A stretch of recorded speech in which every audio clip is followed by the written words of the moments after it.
My friends, the image that has just crossed the icy waters of the Kola Bay in Russia is not just a ship leaving the port, it's the return of a giant that was dead. After spending almost 3 decades rusting at the Sevmast shipyard docks, the Russian Navy has just launched the Admiral Nakimov into the water. Forget the technical term nuclear-powered battlecruiser. What you're seeing is the largest floating missile arsenal in human naval history. A true nuclear steel city, 251 meters long, that has returned from the world of the dead to directly challenge NATO's sovereignty in the icy oceans. But here's the dose of reality that's keeping the Kremlin's admirals up at night. Russia took an obscene amount of time. Exactly 28 years of reconstruction. The ship spent more time broken down in the shipyard than in operation during its entire service life. The costs of this massive project swallowed up almost $5 billion from a country that is already desperately struggling to finance its supply lines in the war against Ukraine. And the deadly irony of this story is that the very second Nakimov restarted its massive nuclear reactors and cut through the waves for the first time in 29 years, the world was no longer the same as it was in 1997. It reemerges like Goliath armored, exactly at the moment when remotely operated drones costing just a few $1,000s are rewriting the rules of naval combat and sinking giants from the same era. But make no mistake, if Admiral Nakimov manages to enter combat, the level of destruction it carries in its hull borders on apocalyptic. It's not just a refurbished ship, it was gutted and transformed into a leviathan of modern warfare. In its original Soviet structure, it carried P-700 Granite missiles. Now, Russian engineers have ripped out the beast's old heart and installed colossal vertical launch batteries. We're talking about around 176 concentrated missile cells. In actual combat, this means that the Russian Navy took the devastating firepower of 5 entire modern frigates and packed it into a single hull. When this monster fires, it has more lethal capacity than the entire fleet of some countries. Its offensive capability rests on a terrifying 3-part arsenal, the Caliber missiles designed to devastate targets deep in enemy territory, the Onyx to break through any maritime barrier, and the Devil's Crown, the 3M-22 Zircon hypersonic missiles. When Zircon leaves Nakimov's launch tube, it travels at such a hellish speed that it simply renders the defense systems and radars of Western fleets obsolete. Before the American operator can even blink, the ship strikes before it is detected. It has a uranium heart. The 2 KN-3 nuclear reactors generate a frightening 140,000 horsepower, pushing 28,000 tons of steel at speeds over 32 knots, about 59 km each. Nuclear propulsion means it doesn't need supply routes or fuel ships. It's a solitary killer that can hunt in deep, icy waters like those of the Arctic for months on end without ever needing to dock at a port. But if this ship is so spectacular, you ask me, so fast and so lethal, we need to ask the cruelest question on this geopolitical chessboard. Why did Russia spend 30 years bleeding for it? And invested $5 billion in a single hull from the 80s instead of using that money to build an entire fleet of completely new warships?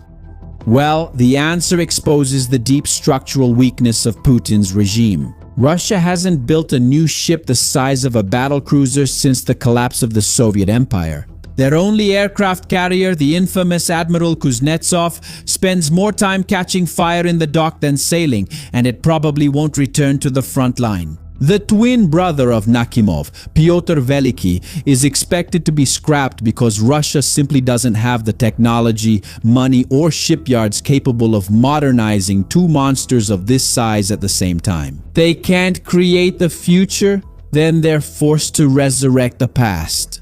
Nakimov's overhaul has become a trap, the famous sunk cost. After spending billions over 15 years of work, it was politically impossible for the Kremlin to cancel the project.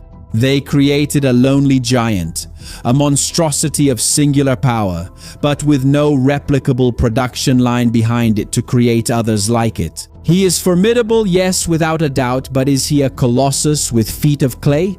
And this is where the chess match turns into a psychological bloodbath.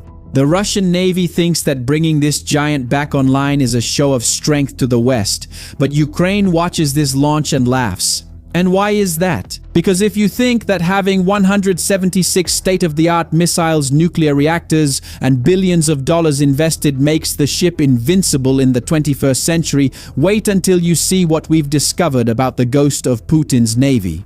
Let's go back to April 2022. The cruiser Moskva was the untouchable pride of the Black Sea Fleet. It was huge, heavy, and in theory unsinkable. Until two homemade Neptune missiles fired from the coast by a country that practically doesn't have a navy hit its hull. The Russian giant sank to the bottom of the sea, marking the biggest naval loss in combat in recent decades, and the massacre didn't stop with Moskva. Kiev's armed forces don't need $5 billion cruisers to decimate Russia at sea. Ukraine has forever changed the economics of naval warfare by using boats packed with explosives.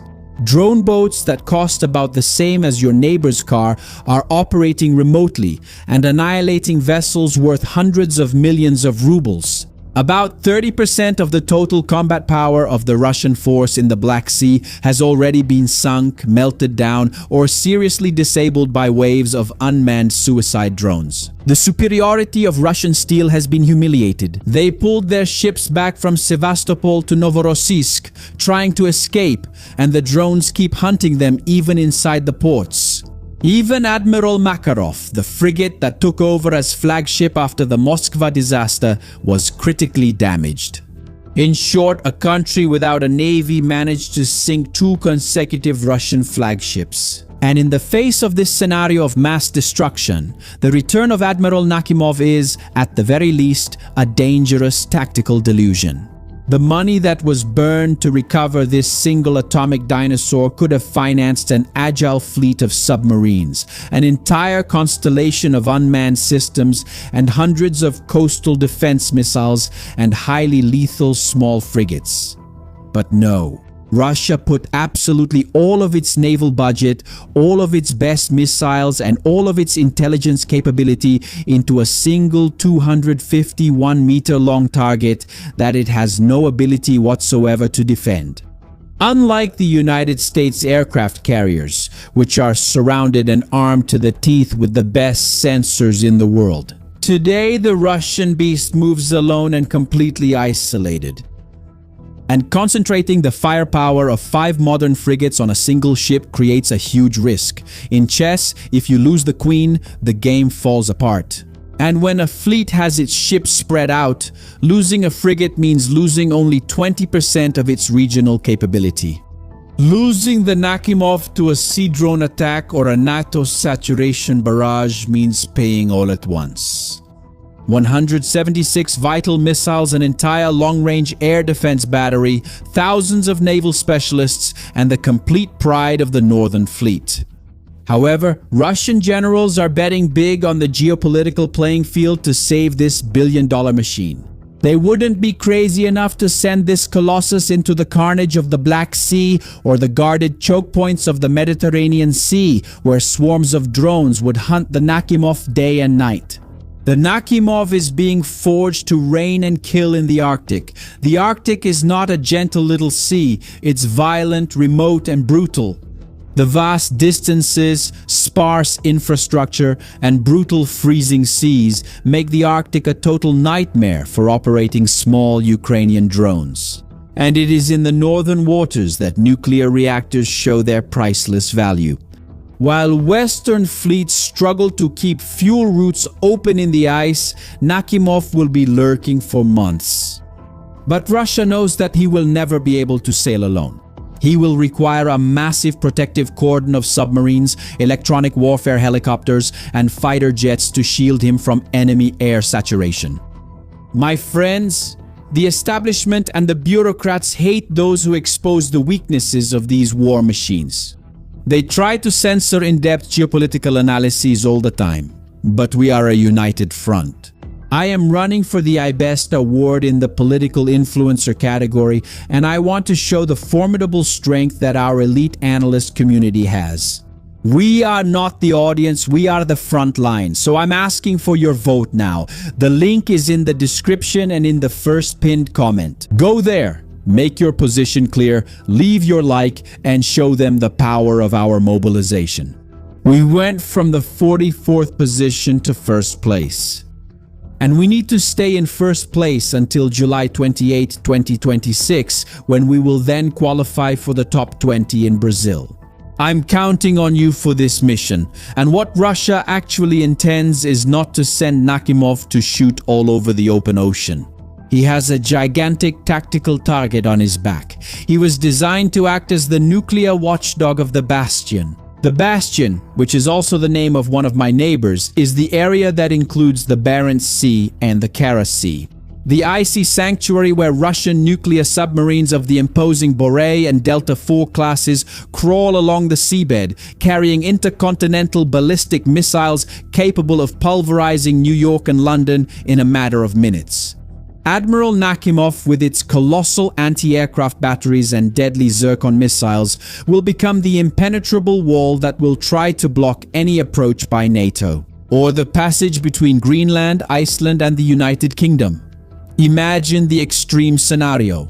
Alarms sound in the North Atlantic. American attack fleets try to break through the icy Guyuk Gap, but even before they launch their fighter squadrons, the radar system sounds and the 28,000-ton atomic monster has already fired hypersonic projectiles at Mach 8 speed hundreds of kilometers away.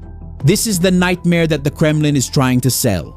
But the big geopolitical question that keeps lingering in the air is exactly this.